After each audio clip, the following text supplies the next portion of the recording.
शादी कन्यादान करने का मतलब ये नहीं होता है कि घर वालों ने अपनी बेटी को पराया कर दिया या दान ही कर दिया। बेटियां भले ही ससुराल चली जाएं, लेकिन उनका हिस्सा हमेशा के लिए अपने घर में बस जाता है, जिसे शादी के बाद मायका कहा जाता है। आज भी कई घरों में लड़कियां अपने फैसले खुद नहीं लेती। शादी के बाद भी उनके ससुराल वाले ही उनके बारे में सब कुछ तय करते हैं, कौन से कपड़े पहनने हैं, किससे बात करनी है, यहाँ तक कि मायके कब जाना है। शादी में कन्यादान का मतलब ये नहीं होता कि घर वालों ने अपनी बेटी को पराया कर दिया या दान ही कर दिया। ससुराल के प्रति जिम्मेदारियां निभाने का यह मतलब नहीं होता है कि कोई लड़की अपने माता पिता या भाई बहन को भूल जाए। अक्सर आपने देखा होगा या सुना होगा कि भले कुछ घंटों के लिए सही, अगर लड़की का मायका एक शहर में हो तो वह छिपकर अपनों से मिलती है और अपने मायके गए हुए सालों बीत जाते हैं। ऐसे में दूर रहते हुए जब भी उसे मौका मिलता है तो वह छिपकर घर वालों से मिलने आ जाती है।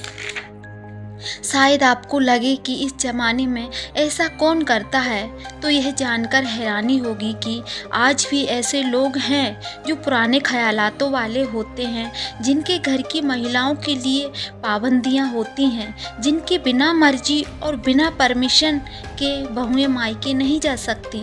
कई लोगों के घरों में तो यह भी तय होता है कि एक साल में कितनी बार बहू मायके जाएगी।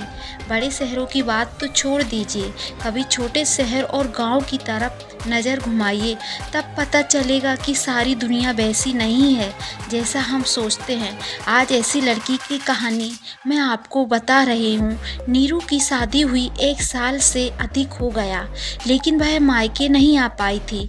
उसे अपने घर की याद आ रही थी। ऐसा नहीं है कि उसके ससुराल में कोई कमी थी, लेकिन नए रिश्ते मिलने से पुराने रिश्ते तो भी अपने घर वालों को कोई भूल नहीं पाता है।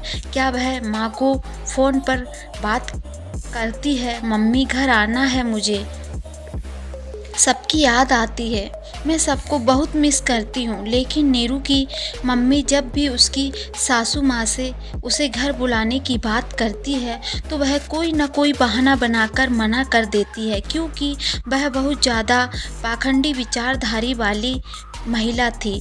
नीरू अब उदास रहने लगी, उसका वह मन नहीं लगता। एक दिन उसे मौका मिला जब वह अपने मायके के पास वाले शहर में होली की शाम पति के साथ आने वाली थी। वह कुछ देरी के लिए ही सही, बिना किसी को बताए वह अपने घर आ गई और घर आते ही उसका चेहरा खिल गया और एक पल के लिए उसे मानो सारी दुनिया की खुशी मिल गई हो। ऐसा होता है मायका, क्यों हो जाती हैं लड़कियां शादी के बाद पराई। आपको मेरी कहानी कैसी लगी है नीचे कमेंट करके ज़रूर बताइए। Thank you.